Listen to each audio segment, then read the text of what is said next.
Komið sæl og velkomin heim í stofu, ég heiti Bryndís Svavarsdóttir. Í dag 23. júní er 4. sunnudagur eftir þrenningarhátíð. Þema dagsins er samfélag syndaranna.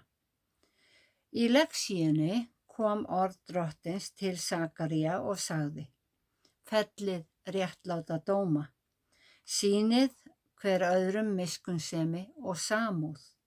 Og í pistlinu skrifa Páll: Hvað átt þú með að dæma þjón annars manns? Hann stendur og fellur herra sínum. Og í Guðspjallinu segir Jesús: Dæmið ekki, svo þið verðið ekki dæmd. Því með þeim dómi sem þér dæmið, munuð þér dæmd verða. En við skulum byrja þessa stund eins og alltaf á því að signa okkur og við segjum saman í nafni Guðs, Föður, Sonar og Heilags Anda. Amen. Heyrum heilagt Guðspjall sem er úr Matteus í 7. kafla og hljóðar svo: Dæmið ekki, svo þið verðið ekki dæmd. Því að með þeim dómi sem þið dæmið, munuð þið dæmd verða, og með þeim mæli sem þið mælið, munur ykkur mælt verða. Hví sér þú flísina í auga bróður þíns, en tekur ekki eftir bjálkanum í auga þínu? Eða hvernig færð þú sagt við bróður þinn: Lát mig draga flísina úr auga þér, en þó er bjálki í auga þínu. Hræsnari, drag fyrst bjálkan úr auga þér og þá sérðu glöggt til að draga flísina úr auga bróður þíns. Þannig hljóðar hið heilaga Guðspjall. Þessi kafli áfellisdóma kemur í beinu framhaldi af fjallræðunni og ábendingum Jesú að safna ekki auði sem eyðist. Tengingin við textan í dag er mikilvæg. Það er auðvelt fyrir þann sem á lítið sem ekkert að gagnrýna þá sem eru ríkir. Og eins geta þeir sem eru ábyrgðarfullir og vel stöndugir gert lítið úr orðum Jesú, sem sagði að við ættum ekki að hafa áhyggjur af því hvað eigi að borða, drekka eða hverju eigi að klæðast. Þar sem enginn lifir fullkomlega í trú, þá bendir Jesús á að þessi gagnrýni eigi ekki rétt á sér. Þessar ábendingar Jesú að dæma ekki aðra tilgreina ýmsar ástæður sem mönnum er tamt að flétta inn í dóma sína, svo sem áætlaðar hvatir eða útlit. En í Jóhannesi segir Jesús: Dæmið ekki eftir útliti, dæmið réttlátan dóm. Og í lexíunni segir: Fellið réttláta dóma og sýnið hvor öðrum miskunnsemi og samúð. Níðist hvorki á ekkjum, munaðarleysingjum, aðkomumönnum né fátæklingum, og hyggið ekki á ill ráð hver gegn öðrum í hjörtum ykkar. Fólkið á dögum Jesú var sífellt að dæma gjörðir hans. Þjóðfélagið var mjög stéttaskipt og menn skiptust í fylkingar vegna trúar sinnar. En flestar aðfinnslur fékk hann frá fræðimönnum og fariseum, sem mátuðu Jesú stöðugt við ritninguna. Og þá svaraði hann þeim með ritningaversum og eitt sinn sagði hann: Farið og nemið hvað þetta merkir. Miskunnsemi vil ég, ekki fórnir. Já, Jesús vissi að þeir fylgdu lögmálinu, en hjörtu þeirra voru köld og miskunnarlaus gagnvart þeim sem brutu lögin. Orð Jesú, dæmið ekki, svo þið verði ekki dæmd, hafa oft verið misskilin á þann veg að fólk eigi ekki að taka afstöðu. En Jesús var ekki að kenna afstöðuleysi eða mæla með því að við hættum uppbyggilegri gagnrýni eða að við slæfðum dómgreind okkar. Því að í Nýja testamentinu er fjöldi dæma lögmæta dóma yfir ástand, hegðun eða kenningar annarra. Dæmi sem hvetja okkur til þess að vega og meta málefni og þar sem við erum hvött til að taka afstöðu með eða á móti. Jesús sagði til dæmis: hver sem er ekki með mér er á móti mér. Hann hvetur okkur til að benda á það sem má betur fara, breyta rétt, gefa góðar ráðleggingar og vera góðar fyrirmyndir. Og þessar ábendingar var Jesús að gefa fólki almennt, sem og til að nota ef deilur skyldu rísa innan trúfélaga. Í fyrra Korinthubréfi skrifar Páll að rísi upp deilur innan safnaðarins skulu menn leysa málið innan safnaðarins á réttlátan hátt. Jesús varaði við óréttlátum dómum, samanber máltækið, þú uppskerð eins og þú sáir. En þetta máltæki er örugglega þekkt í flestum tungumálum heims. Þá skrifa Páll í pistlinum að menn ættu hvorki að dæma þjónustu annara eða þá sem eru óstyrkir í trúnni en reyna samviskusamlega að breyta rétt, því það sé Guðs að dæma. Að lokum nefnir Jesús flísina og bjálkann í auganu og benti þannig á þá tilhneigingu okkar að sjá smá galla hjá öðrum en hunsa eða réttlæta sömu galla hjá okkur sjálfum.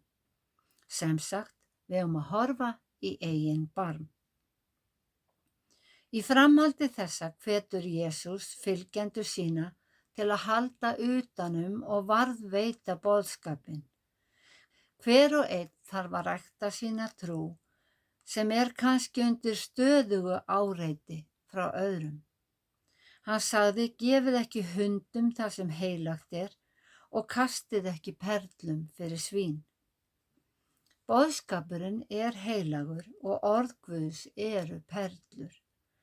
Þeir sem eru óstyrkir í trúnni en lenda í þrefi við vantrúaða trú sína geta farið í þrot og þá hafa þeir gefið hundum sína heilugu sannfæringu og kastað orðum Jesú fyrir þá sem fótum tróða boðskapinn.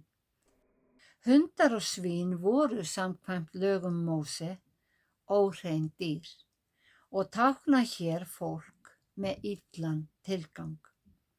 Þannig varar Jesús okkur við að lenda í þrætum við fólk sem leitar ekki sannleikans heldur vill aðeins rífa trú okkar niður.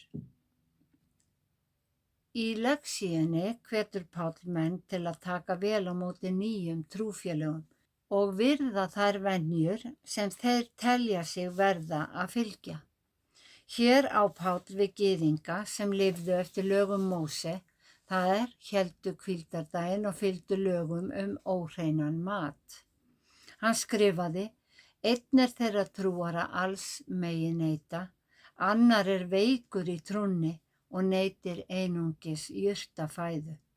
Einn gerir mun á dögum, annar metur alla daga jafna. Hver og einn fylgi sannfæringu sinni. Já, Páll telur þann veikan í trúnni sem treysti því ekki að hann sé ekki lengur undir lögmáli Móse og frelsist ekki fyrir verk, heldur fyrir náð Guðs. Breytingar taka á, sérstaklega ef breytingarnar umturna fyrra lífsmynstri. Já, þemað í dag er samfélag syndaranna, en öll jörðin er samfélag syndara. Ég hef nefnt það hér áður að mörgum finnst það óhugsandi og óréttlátt að lítið, nýfætt og saklaust barn sé sagt syndugt. En það er vegna þess að kirkjan hefur misnotað þetta hugtak synd til að hafa taumhald á fólki og flokkað misgjörðir, afbrot og hverskyns erjur og illindi sem synd. Þó að Jesús segja að hinn eina synd heimsins sé vantrú. Samanber orð hans, syndin er að þeir trúðu ekki á mig. Trúin er persónleg ákvörðun og því getur nýfætt barn ekki fæðst trúað. Og þess vegna er sagt að við erfum þessa synd. Það er, við fæðumst í vantrú. Lærum síðan Guð og Jesú og tökum meðvitaða ákvörðun síðar á ævinni. Það síðan misjafnt hvaða venjur menn tileinka sér. Sumir fara í kirkju hverja helgi, lesa smá kafla í Biblíunni á hverjum degi eða eiga sínar íhugunarstundir í næði. Hvað sem við gerum, þá það mikilvægast að vera í sambandi við Guð, hvaða leið sem við notum til þess. Við eigum að biðja þar til við öðlumst, leita þar til við finnum og knýja á uns það verður opnað fyrir okkur. Við getum verið viss að Guð heyrir og svarar á hagkvæmri tíð. Lögum Móse fylgdu harðar refsingar við veraldlegum brotum en með Jesú kom fyrirgefningin. Fyrir trúna í hjartanu mun Guð fyrirgef okkur það sem við höfum gert af okkur. Og í bæninni sem Jesús kenndi okkur erum við hvött til að fyrirgefa hvert öðru. Fyrirgef oss vorar skuldir, það afbrot, svo sem við og fyrirgefum vorum skuldunautum. Og þá erum við komin í hring með þessa hugleiðingu. Því að í Guðspjallinu sem ég talaði út frá vorum við hvött til að dæma ekki svo við verðum ekki dæmt sjálf. Sá sem fyrirgefur af hjarta hefur fellt dóm sinn niður. Þó Guð hafi sett lög og reglur með viðurlögum fyrir afbrot, þá setti hann ekki lögin til þess að aðrir gætu upphafið og réttlætt sjálfa sig fyrir að brjóta þau ekki. Lög eru alltaf sett til að búa til ramma frelsis og veita vellíðan, svo við vitum hvað má gera. Og þegar, en ekki ef, við misstígum okkur, þá vill Guð að við sýnum miskunnsemi og að við fyrirgefum hvort öðru og fellum réttláta dóma. Þemað í dag er samfélag syndaranna. Það erum við. Þó við séum í trú, þá sér heimurinn til þess að trúarlogin okkar sé í stöðugum vindgöngum og flökti til og frá. Munum bara að Guð er eina bæn í burtu og þessa bæn getum við beðið hvar sem er. Hann er alltaf nálægur því hann elskar syndarann þó hann hati sjálfa syndina. Drottinn blessi þig og varveiti þig. Drottinn láti sína ásjónu lýsa yfir þig og sé þig náðugur. Drottinn upplyfti sínu augliti yfir þig og gefi þig frið. Í Jesú nafni. Amen.